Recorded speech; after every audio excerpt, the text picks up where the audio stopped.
What's up, guys? Welcome to the 94 Feet podcast. I'm your host, Jalen Simon. I'm here with my co-hosts, Cody and Jacob. What's up, guys? How you doing, Jalen? What's going on? Chilling, man. Very excited to see where we can take this. It's gonna be fun. Yes, sir. I think it's gonna be very smooth. We got a lot to talk about. I'm excited to see you guys go at it too, man. Definitely. Cody, I'm about to tear you apart in these debates. Let's get into it. All right, so the Suns are up 2-0, and the Nuggets can't handle the Suns' defense, and they rely a lot on Michael Porter Jr. for offensive scoring. Who else needs to step up for the Nuggets to be successful in this series? So I think that Michael Porter Jr., he's very talented, but he's not ready. He's still too young, and they can't rely on him to get 20, 25 a game. Right now, at least. He can put that up. We all seen it. But in a playoff series, they're down 2-0. They're not going to go to Michael Porter Jr. for their answer. So they actually did get someone back last game, Will Barton.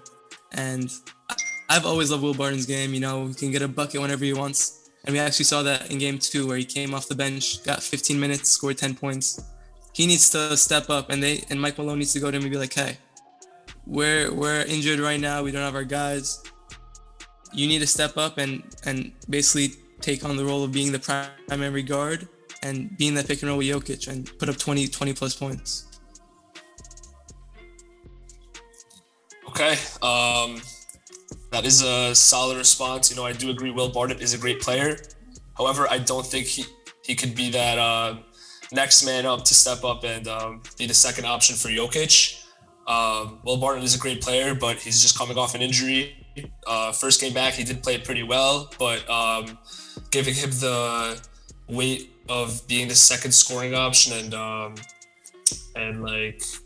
being the first player Jokic passes to instead of Porter, I don't think that would work. Although it hasn't been working for Porter recently, and I know he's young. Porter is a very great scorer, and he's just so tall and plays like very similar to Kevin Durant, just shooting over players. Yeah, he's been pretty inefficient and ineffective recently. But I think he can step up for Game 3, definitely. I fully expect him to. He's due for a big game, definitely. And I don't think Will Barton could definitely be that third guy. And he is probably, I would say, the X factor for this team. But if the Nuggets do want to win games, I need to see Porter Jr. dropping 25 points the way he's capable of, because he is a very capable scorer. So, also what the Suns have been doing, they've brought the Jokic's assist count down. He's been resorting to shots or making difficult passes. He hasn't been getting the 8 assists he's been getting in the regular season. So, if Jokic can find Porter for those open shots, I think there's a very good chance that the Nuggets can steal Game 3. But, the Suns team is on fire right now. Their defense is great. So we're going to have to see what happens in Game 3. I don't disagree with you where Porter can't do all that. He can do all that. But it comes down to a confidence thing. And I don't think he has the confidence to take this series on his shoulder. You said how Jokic needs to find him. Porter needs to go in his bag and get his own shot. You mentioned he's like Kevin Durant. He has that kind of skill set, and he does have that skill set. But until he realizes that and he utilizes it to his full ability, I don't trust him yet. I want to propose a question to you guys. Yeah. So you mentioned Will Barton. Which of those two players, Will Barton and Michael Porter Jr., do you see the most compatible with Joker? Will Barton for sure. Will Barton? Because Jokic is he likes to do these handoff pick and rolls, and I think Will Barton's like a slasher, Michael Porter Jr. is too, but again, it comes down to the confidence thing. He doesn't really know his role yet in that offense. He does have all the talent. He can put up 30 a game with his eyes closed, but right now I don't think they can resort to him and maybe run some plays through him, but for the most part it needs to be Will Barton, get him in the pick and roll with Jokic and let them go to work. Yeah, I think Will Barton is more compatible with Jokic. I definitely agree with that because Porter's more of a shot creator. But you need that second man, which normally would be Jamal Murray, and this wouldn't be a conversation obviously if he was healthy. But the Nuggets did manage to win a series without Jamal Murray. So, if Porter plays Porter did play well in the first round. I remember one game he had like 6 threes in the first quarter. If you could ball out like that, we might have an interesting series. So we'll see. So let's move on to the Sixers and Hawks. So the series is tied up 1-1. Does the Hawks have a chance of actually winning the series? And do they have an answer for Embiid? I think that's the bigger question. I don't think so. I don't think so at all. Mm-hmm. I like that, Cody. One, you said confidence, Cody. Yeah, not a shot. You said, do they have an answer for Embiid? No one's gonna match up with Embiid. You have Capella. I think he's like 6'10". Yeah. He's a little scrawny. He's not gonna stop Embiid. Wow. And then also the Hawks are actually missing a major piece that most people don't even think about. DeAndre Hunter he played fantastic in that first round. He's very Kawhi-esque. I was gonna bring that up. So, no, you're good. So in that first round, the stat sheet didn't necessarily tell the whole story, but he was a shutdown defender. They put him on Randall at times. They had him helping out in the paint. He's big, he's long, and at the same time, you could tell, he can also put up a shot over anyone. He's tall. He could shoot over people. And then I think I mentioned it to you before, Jacob, that I see a lot of Kawhi in him, and I think there's a lot of potential for him to end up being a star like that. And not having him in the series, and then to match up against, let's say, a guy like Tobias Harris, who has been having good games in game 1 and 2. I think that's a huge disadvantage for Atlanta, and I think because of that, they do not have a chance in the series. Okay, interesting. It's a valid point. However, coming from a Knicks fan who has suffered in this 5-game series that we had in the first round, I've seen how good the Hawks are, and I gotta admit they're a very complete team, with or without DeAndre Hunter. Don't get me wrong, DeAndre Hunter's a baller. He has a very bright future, but this Hawks team is just so deep that I do think there's a shot they can win this series. Well, in terms of Embiid, I don't know about it. I don't know about that. He would have been MVP to a lot of people if he did play a full season. I don't think Capella is stopping him. Capella is a solid defender, but Embiid is going to be dropping 40 points whenever he wants. He's going to do his thing. But in terms of the Hawks, without DeAndre Hunter, they still have Bogdanović, Kevin Huerter, Gallinari's coming off the bench. They have Lou Williams. They have a lot of effective scorers. And although DeAndre Hunter's defense would be needed, they're a very team-oriented defense. You know what I'm saying? The way they played against the Knicks, they found ways to stop all the players, and they were good at rotations, and Nate McMillan really has this team going, and they're on a roll. And they won game 1 without Hunter, and Sixers did take game 2. So I see these teams as very even. I don't think the 41-31 record that the Hawks have really defined how good of a team they are.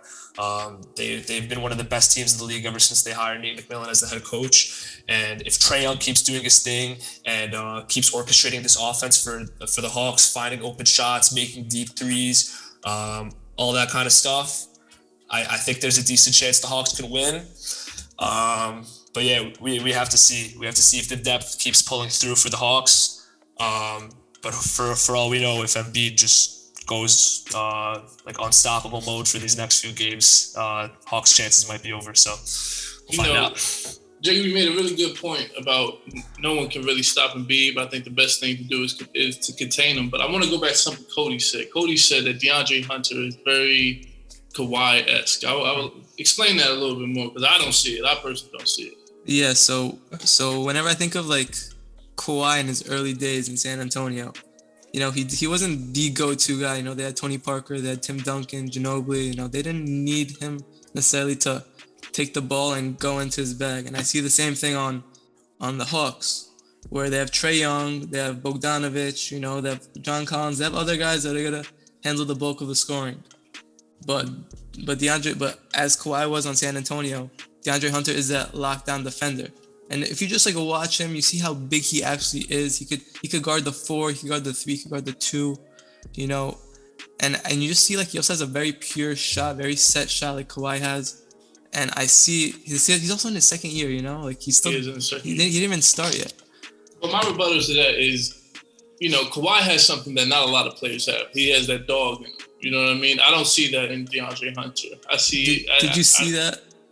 Go ahead. Sorry, go ahead. No, go ahead. So I was gonna say, did you see that dog in Kawhi in his second year in San Antonio? You saw a glimpse of it. You definitely saw a glimpse of it. Maybe we saw a glimpse of it because they were in the finals. Right. He was on a better team.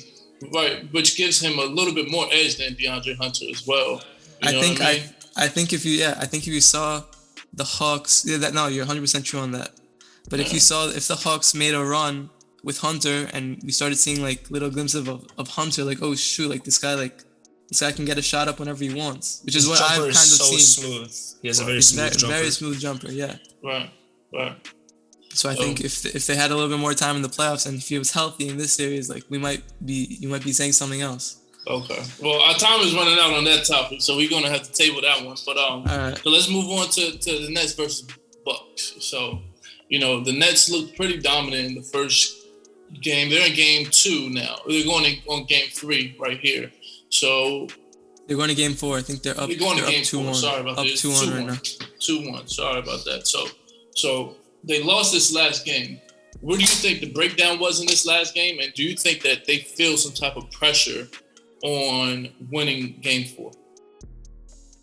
Yeah, so the Nets got off to a slow start in game 3, which, they're without Harden. Like, Bucks also went off, Giannis and Middleton, they both had great first quarters. But they were right back into it and ended up losing the game, obviously. I think there is pressure for them to win game 4, still without Harden. He injured the same exact hamstring as he did before. They don't want to let the series get tied up 2-2. Let the Bucks get momentum winning 2 straight. They don't want that to happen. Right. Obviously, they have KD and Kyrie, and if I were to put my money on it, I would obviously say the Nets are going to win the series. But they need to win this game. They don't want to go back to Brooklyn for a game 5 tied 2-2. Right. I'm not sure if you woke up today a little delusional, but whether or not Harden is on this Brooklyn team, this Nets team has nothing to worry about. Absolutely nothing to worry about. Last night, the game was a fluke, of course. And as you said, it was a poor first quarter. They played well after that, but whatever. Every team, they have a bad game here and there. Their shots don't fall. But this Nets team is just so offensively gifted. Even outside Durant and Kyrie, they're very deep. Bruce Brown is stepping up. I like how the team is playing. Blake Griffin just instantly came in as the X factor, which is just amazing. I love watching him dunk and go back to that old Clippers Blake Griffin. He hasn't found a way to stop Giannis yet. In the paint at least, you can keep daring him to shoot. But let me tell you the one significant problem that I found with this Bucks team. So last night, if you were watching, it was basically just Chris Middleton and Giannis versus the Brooklyn Nets. No one else stepped up for them. They scored 79% of the team's points, which, is a very cool stat. Like, it's the highest of all time. It's very impressive, but that is very concerning because you don't have any other players stepping up.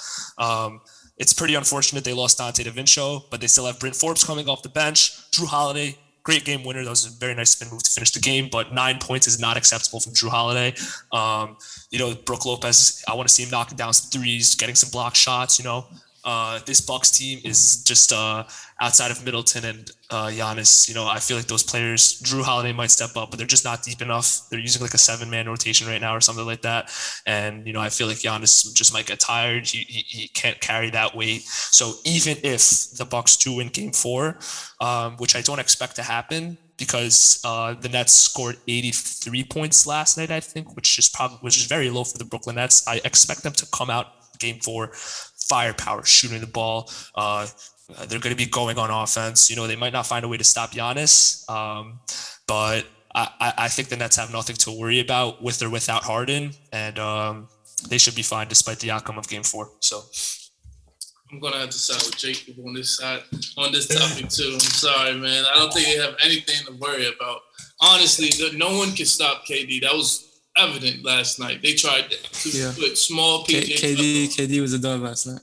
Come on, man. And honestly, I think the issue last night was where Bruce Brown he stepped out of his role a little bit too much. Yeah. He was taking shots that he should not have been taking. When you have it was doing too much. He was doing too much. You know what I mean? Sure. You got to pass the ball, and on those situations, like those late game shots, it was unnecessary, and it wasn't even his type of game. You know what I mean? Right. And I think the Nets don't have anything to worry about. So I think, Cody, you should go get some coffee, man. One thing I just want to say to defend myself. In a game 3, down 2-0, your stars are going to come out and shoot the ball. You know, Middleton had a bad game 1 and 2. He's going to come out and be like, hey, I need to put this team on my back. And that's exactly what he did. Giannis too. In terms of the other players, they do have other guys that can step up. They have Drew Holiday, as you mentioned, Brook Lopez, Brent Forbes. I think in game 5, they're going to try to get those guys going. And if those guys do get going, I could easily see them losing game 4. And then they might be thinking, hey, we're tied 2-2 going into game 5. Let's get Harden back into it. They might rush him back, and then you never know. Like, things might be a little out of whack, and then let's say Harden re-injures himself. That I don't know. Good. So what I got to say to that one is, Cody, is do you think that the Nets are going to allow themselves to lose 2 games in a row? Is KD and Kyrie going to say, you know what, we lost, it's okay. We're just going to go out here and we're going to ball. If we lose, we lose. If we win, we win. I don't think it's going to go down like that. You guys aren't giving enough credit to the Milwaukee Bucks.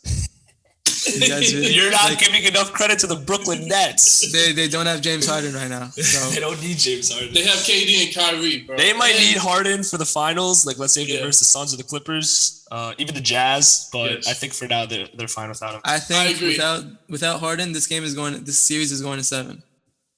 Bold take. That's a bold. That's very bold. I honestly think if the Brooklyn Nets are smart, I would sit Harden out the rest of the series. I don't think they have anything to worry about. I don't think they have anything to worry about. Keep him healthy for the conference finals. Yeah, if they end up playing the Sixers, that's the only way he's coming back. If I'm the GM, that's the only way he's coming back. Yeah. If they play the Hawks, I don't think they have anything to worry about. Yeah, leave him on the bench against the Hawks too. The Hawks have their run. Hawks, they don't have no answer. It's okay. You know what I mean? But all right, we're running out of time, so let's move on to this last one. So the Clips are down 2-0 now. And the Jazz, they kind of been in this type of groove that's kind of unstoppable offensively. What type of adjustments does the Clippers need to make in order to win this game 3? So Kawhi just needs to put it in his mind that he's the best player on the court, even though he's not playing like it. Donovan Mitchell's obviously outplaying him. He can't be shooting the ball 18 times down 1-0 in a playoff series. You cannot do that.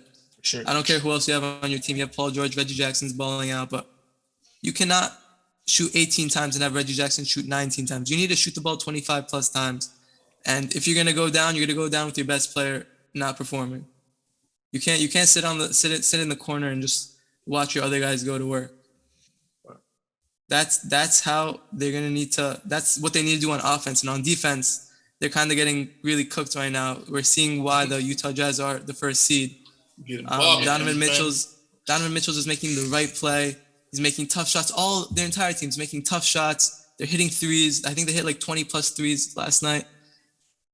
They're a scary team, but I think they need to step it up on offense and then try to contain on defense. Maybe trap Donovan Mitchell in off the pick and roll in a double team, and then make him make the pass, make other people score. Because if he's scoring 35 plus, they're gonna have a tough time winning a game this series. Yeah, I agree. You know, I would probably say this Jazz team is probably the most complete team left out of all the teams in the playoffs. You know, they have 6th man of the year in Clarkson, he's a bucket. Oh my God! Anytime he gets the ball, he's knocking down a shot. And defensive player of the year, Rudy Gobert, great interior defender. No one's scoring on him in the paint. You saw him.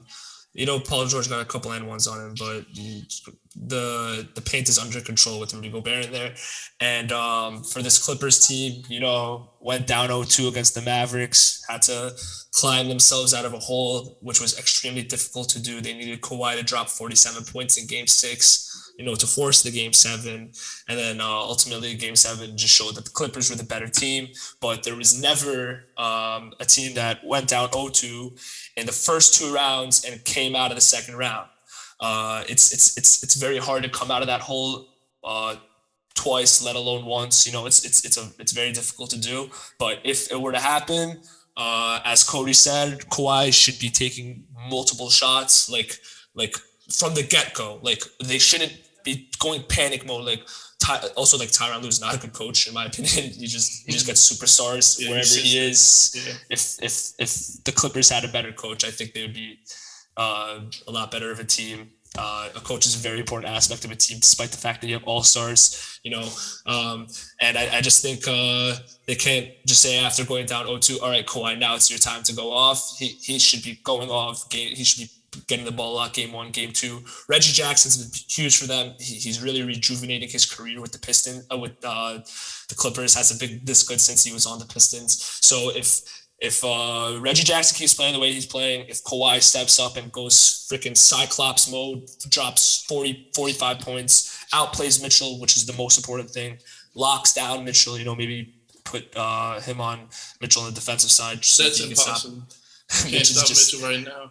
Honestly, I'm going to be honest with you guys. I honestly think you could put a fork in the Clippers. They're done. Yeah. I think it may end up mess around and get swept. Honestly, this Jazz team is a really good, well put together team. Yes, they have Donovan Mitchell, who's a scorer. They have my man Bogey, who's just a scrape up man. Bogey can do a lot of things, and he's honestly the X factor, right? Yeah, and I think Bogey and Kawhi, that's actually a pretty good matchup. And I think they're kind of similar players, but Bogey is just dominating the game right now. He affects every single level: passing, rebound, scoring. Same with Ingles. This is Joe Ingles. I was just about to bring up Joe Ingles. Joe Ingles adds that shot factor, man. Yeah, it's crazy. I don't think the Clippers have an answer for it. Joe Ingles was hitting some step backs last night. Looking like he's a bucket, man. He's looking like a true bucket. And honestly, the way the Jazz are playing, I think they have enough to make it to the finals. Now, if they play the Suns in that Western Conference final, that's Game 7 guaranteed. For sure. Guaranteed. Both those teams are rolling. Those teams are rolling. Yeah, I honestly don't know. Sorry, go ahead. I said both those teams are proving why they're the 1 and 2 seed. People have all season has been like Utah and the Suns. They were Lakers are gonna make it out. Clippers are gonna make it out. No, 1 and 2 seed, they're legit. They're legit. And honestly, I'm kind of nervous. Because as you saw, if you watched the game last night, Donovan Mitchell towards the end of the game, he kind of re-entered that knee. So I'm kind of nervous to see if he plays. That's going to be a game changer if he plays or not, honestly. Because if he gets out, shit. He did say last night after tweaking the injury, he said shit happens. Thankfully, it wasn't bad. Okay. I think they probably have a day or 2 off. It should be fine. Hopefully doesn't mean anything. Hopefully he stays off it and not end up like Anthony Davis, that'd be bad. Injured. That was terrible. I was so angry. Watching players like Booker, Mitch, Trae Young. It's a new era in the league, and watching these players ball out on the big stage at such a young age, it's just getting me so excited for what the NBA has to come for the next decade. It's very exciting. So, I'm actually glad you brought that up. So I'm going to ask you guys a question. So in your ranking, right, what are the top 5 young players right now? Good question. I've been going back and forth about this in my head for a long time. Let me tell you my top 5. There's obviously a lot of. We're gonna go obviously players under 25. There are just so many. There are just so many players you can put up there. My undisputed top 2. 1 is Luka, 2 is Tatum. The next 3 or 4 a little bit interchangeable. I've been seeing people throw Zion at 3, which is pretty high because he just completed his first full season. Can't put him over players like Booker and Mitch yet. So I'm gonna say my top 5 is Luka, Tatum. Right now, Booker and Mitchell, which is interchangeable, and then Zion or Trae Young. But I'm gonna stick to Zion at 5, and that's my top 5. So I honestly agree with all that. Except I would change Zion and I would put Trae Young in there. Trae Young has deserved that 5 spot. But if we're going in order of 1 to 5, I think Mitchell's definitely up there as 2, right behind. Really? The way he's playing right now, I was thinking about this before. He's a superstar. He solidified himself as a superstar in this league. Generational talent right there. This guy came out of Louisville as the 14th pick. People doubted him his entire career, and He just hoops. He has that dog in him. He wants it. Yeah. And I think that's rare. It's a little rare nowadays. So you put him at 2 instead of Jason Tatum? Yeah, 100%. So you dismiss Jason Tatum's last season. Last season, he had an incredible season. He's breaking all of his records every This past game. season? Turn around. This past season, this last regular season. No, Tatum's good, but if he was also like the only guy on that team, if you think about it, like Jaylen Brown got injured, Kimba towards the end of the year. Yeah, towards the end of the year, he's putting up 50, 60 because he needed to. He didn't really have another guy but to he's rely on. capable of it, which is so crazy. No. Tatum's obviously a star. He's a superstar in this league for many years to come. But Donovan Mitchell on a team that's very well-rounded and very well-coached. I don't think enough credit's given to Quinn Snyder because like year after year, that team they prove. Especially after blowing a 3-1 lead last year. I think that moment after Conley chucked up that 3 against the Nuggets and missed. Mitch was on the floor. That moment right there, like that was the turnaround for Mitch. Yeah. Like he's so locked in right now. Like he has so much drive in him. It's just so fun to watch. Yeah, even in those, you know how TNT does those inside takes where they kind of mic up the players and stuff. Even those little snippets of him talking, you can really tell he's locked in and really leading this team. You know what I mean? Leading this team for sure. Yeah, he's putting on his back. I love it. But who you got as your top 5? Oh, I think you guys hit it on the nail. I'm going to put Zion instead of Trae Young. I think Zion's going to be on the top. Zion is also. Yeah. Who? I think the sleeper is Ja Morant, honestly. That's who I was going to say. Yep, sleeper is Ja Morant. Ja Morant's like right at that cusp. I can't put him above Trae Young or Zion. Yeah, he's at like 7. Yeah, definitely a 7. Something like that. Yeah. 7 or 8. Yeah. He's another guy like Kawhi. He just needs to Ja doesn't shoot the ball as much as he should. You can get to the rim whenever you want. I think he's going to work on his 3 this offseason. He's going to really that too. He stepped it up towards the end of the season. If you saw at the play-in tournament game, like the Warriors were just tearing him to shoot. He was knocking those shots down. He almost had a 50 bomber in one of the playoff games. So yeah, the future is bright for Ja Morant and the Grizzlies. It's a good team. Nice young team. They're definitely a good team. I think they are the most up-and-coming market in the NBA, honestly. Memphis is a big town, bro. Memphis is really huge for like jazz and shit like that. So I think if you check out their games, like their games are always packed and they have diehard fans there. Yeah, they do. They have a really up and coming. Plus, they're betting on the youth, and I think that's where the NBA is headed. You know what I mean? Just focusing on the youth. It's becoming a younger and younger league as the years go on. I think after the Thunder, I'm pretty sure the Grizzlies are the 2nd youngest team in the league, like on average, which is honestly nuts because they were the 8th seed and they even stole a game from the Jazz. Maybe just add a couple veterans, to the team, and a little bit more experience for these young players, and they should be really good for years to come. By the way, they stole a game from the Jazz. Without Mitch. Donovan Mitchell. Without Donovan Mitchell. That shit don't count. Mitch. It's still impressive. It's still impressive. And if I'm being honest, you guys are like hyping up the Grizzlies a little bit. I don't like the Grizzlies whatsoever. Like Dylan Brooks, bro. He's a ball. Dylan Brooks is good. He's a dog on defense. Kyle Anderson. Jaren Jackson Jr. Like these Jaren Jackson Jr. when he shoots, I get mad nervous. I'm like, what the fuck did he do? I'm like, listen, it goes. He's a whack shot. But like I don't see like a guy like Jaren Jackson Jr. like Valanciunas. I don't know if he's gonna be there long term. Like I think he's getting a little bit older. True. I feel that. Also, the West is very stacked. Yeah. I don't see them being I don't see them being a top 5 team in the West anytime soon. Teams like the Pelicans didn't even make the playoffs last year, and the Warriors. It's gonna be a dogfight for those top 8 seeds with all these up and coming teams. Memphis is that type of team. If you give them an inch, they're gonna take a mile. You know what I mean? You can't let up on them at any point because they have so much heart and grit. Exactly. They want it. They really want it. So I think they're that type of team. You can't sleep on them. So if they get in a situation, let's say they won another game against that Utah team and Donovan Mitchell never came out, I think they would have won that series, honestly. Dylan Brooks was just looking amazing. Yeah. You know what I mean? But, our time's wrapping up.